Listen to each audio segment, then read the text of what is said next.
Hey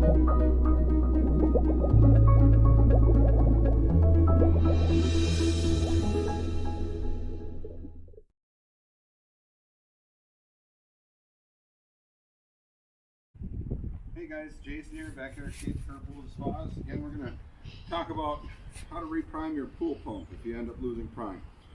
A couple of different ways, you know, that most people end up losing prime in their pump. First one is you let the water level get too low in the pool. And what does that mean? Well, it means your skimmer here is going to end up not having sufficient enough water in it. It's going to end up sucking in air because the water flow cannot keep up with how fast it's being pulled from the pump. We're going to end up getting a bunch of air back at the pump, which is going to force the pump to lose prime, and it's going to shut off. Another way that happens is you got a bunch of toys in the swimming pool, and something's floating along, and it gets stuck in front of the skimmer. I'm just going to slip that plug in there. And as we can see, the water level is quickly dropping inside the skimmer here. And pretty soon, it's going to end up sucking air and we're going to lose prime. You can kind of hear it gurgling there already.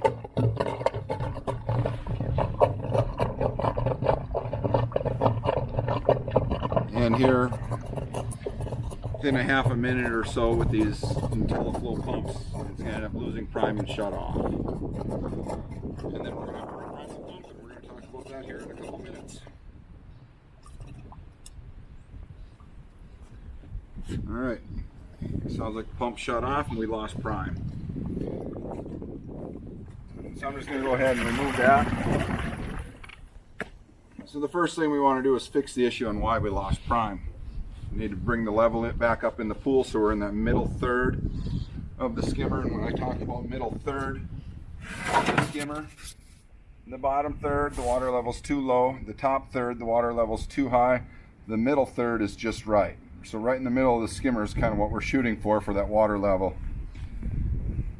The top third, if we're up here, is just going to mean that the surface water is not going to get pulled into the skimmer fast enough really to pull a lot of that debris in, because as we know, most of the dirt in the pool floats at the surface, you know, the leaves and everything like that.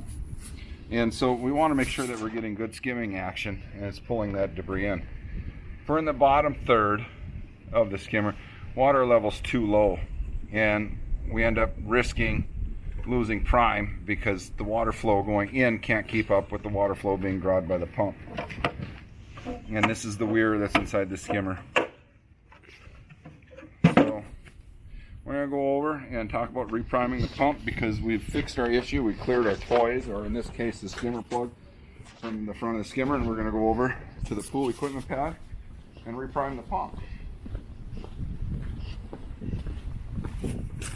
So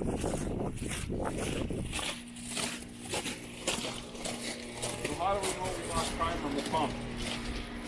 Well, we can look at it and we can see that our pump is not running. So, which means that, you know, there's no water being pulled into it, which also means there's no water coming out the return jets on the swimming pool. We'll also have an alarm on the app on our phone. I'll pull that up here real quick. That will alert us to the fact that something's going on with our pool pump.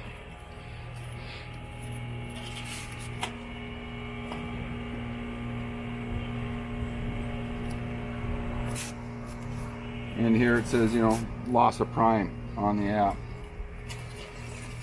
So I want to come over into our automation control panel. And here we have our mode button. Now this is the Easy Touch control system. The other control system that we have out there is the IntelliTouch, and we'll discuss that in a different video. But what we want to do is we want to go into what we call manual mode. So I'm going to push the mode button, or I guess service mode, excuse me, and we're in service mode. What that's going to do is it's going to shut everything off, and we're going to be able to control it at the pump and also at the heater. The other thing I'm going to do is I'm just going to shut the breaker off for my saltwater chlorine generator. It does have a flow switch on it, but sometimes, you know, if it's been a while since you cleaned it, for whatever reason, that flow switch could be stuck closed, and it could end up generating excessive amount of chlorine inside the generator and damaging it. So until I get my pump back up and running, I'm going to keep that off. Do the same thing with the heater as well.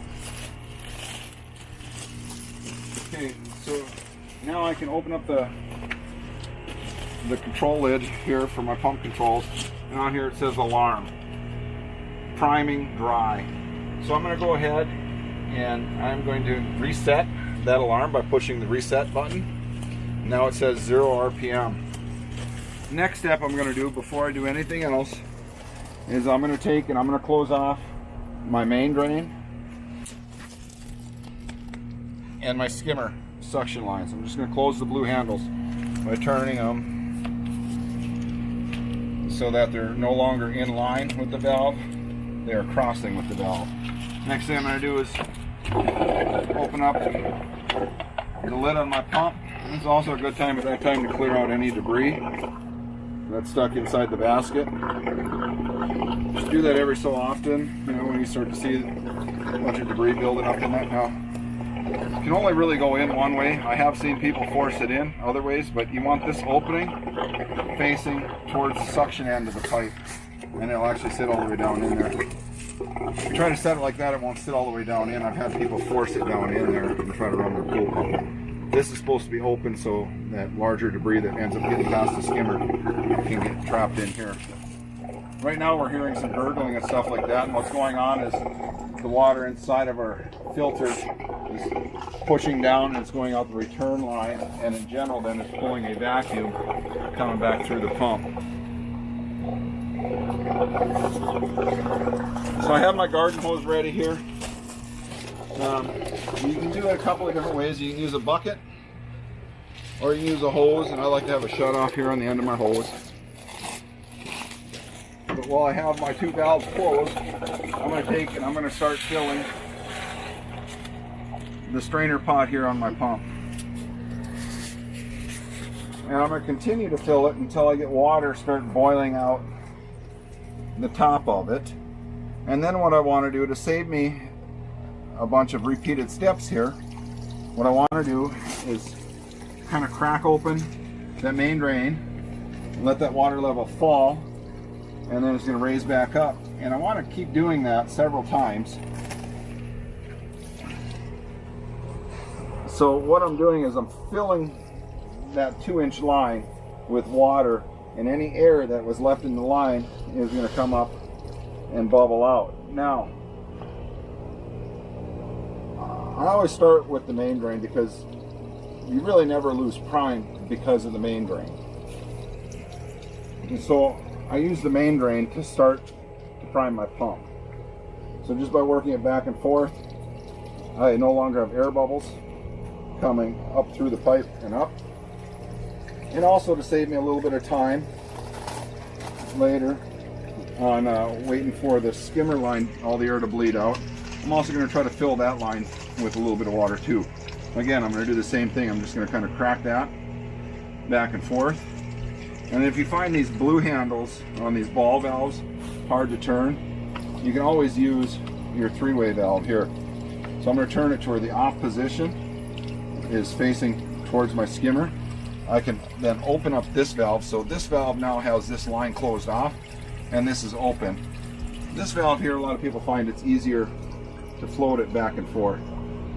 And if you notice, now we got bubbles coming out because we obviously lost prime on that skimmer line, and we're forcing all the air out by keeping that water level higher in that pump and not letting that water level fall to the top of the pipe, because as soon as we let it fall to the top of that pipe, then we can also draw air back into that system, and that's, you know, going against what we're trying to fix here. What we're trying to do is get rid of all the air out of that plumbing line. And so by simply floating this back and forth and maintaining a water level higher than the pipe, which is forcing the air to come up and out. And once I'm done floating that back and forth for a little while and I don't have air bubbles coming out the top anymore, going to go ahead and I'm going to pull my hose out. I'm going to shut that off. I'm going to go ahead and I'm going to place my lid back on. One thing to pay attention, there's a rubber gasket on that lid. Make sure that that's seated on there properly. So now that I have that on, I'm going to go ahead and just close my skimmer line. And what I'm going to do is I'm going to start my pump by using the manual controls here on the pump. What I like to do is I like to go to speed 4, the fastest speed to begin with, in order to help evacuate all that air out of the system. So I'm going to start the pump before I open up this valve. I want to make sure that the pump is running, because if I open up this valve too soon, I risk pulling more air back into the system again. I actually want the pump starting to draw water, you know, from that line through the rest of the system. So I'm going to go ahead and push speed 4 and start. And it's just going to take a couple of seconds, but now the pump is kicking on. You can hear it coming on, that water level is dropping. Then I'm going to go ahead and open up my main drain line. And now, as you can see, we've got the pump running and it's pulling water through and it's working all the air out of the lid.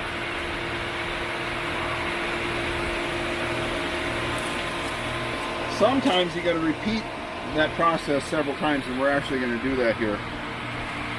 I guess I should have maybe not did such a good job filling that line with water to show you what, you know, happens to most people. Well, we're going to go ahead and we're just going to go ahead and stop this here.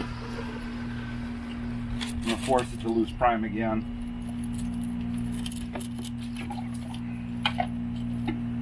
I'm just opening everything up. I'm just going to let it lose prime.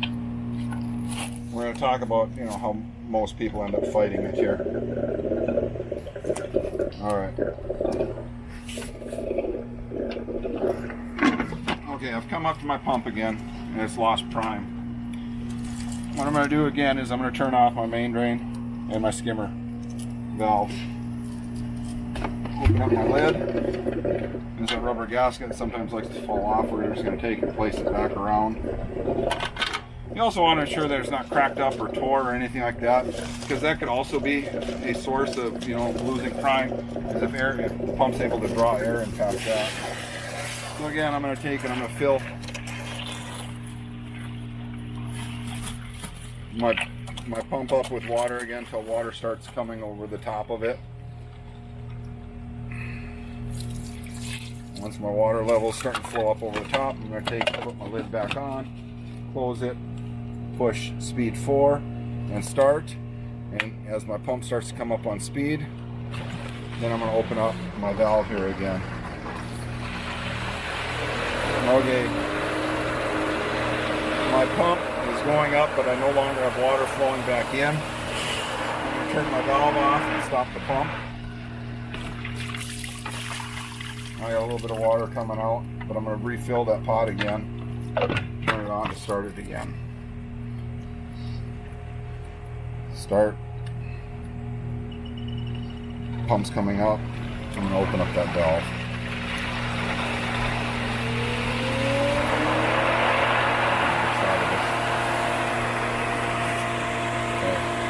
As we can see, all the air is getting worked out.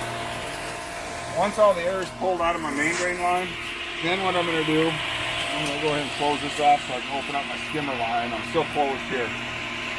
I'm slowly going to open up this line until I get air that comes into the pump. Then I'm going to close it again and let that air get pushed out of the system. I'm slowly going to open it again, let air get in there. Again, let the pump work it back out of the system. And once I'm comfortable that all the air has been removed from the system, there sucked in some more air. I'm going to close it and let the pump work it out again. I'm just going to slowly crack it again. If I get too much air in there, I'm going to lose prime in the pump again. And we don't want to do that.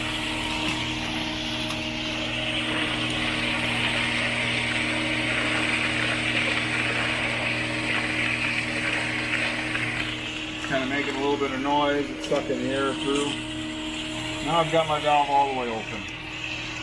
I just want to sit here for another half a minute, you know, just in case there's still an air pocket left inside that plumbing line someplace, so I can close it off, like what should happen there. Before I lose prime my pump again, I just closed it off and I'll let the air get pushed back out of that system there, and I'm going to open it up again.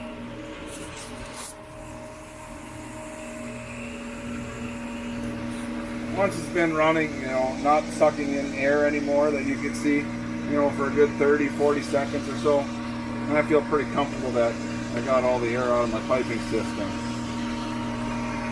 I'm going to go ahead and close my lid there on the pump. Next step I want to do is we have our air relief valve. This filter is going to have a bunch of air up in here, and I want to release that. I want to make sure that it's all full of water and not air. So I can simply grasp this and slowly rotate it counterclockwise, and I'm going to hear air come out and water. Once you have a steady stream of water coming out, then all the air has been pushed out of it. The sacrificial animals also could have air in them. We got this little screw on the top, so you can open that up and let the air bleed out, and then close that as well.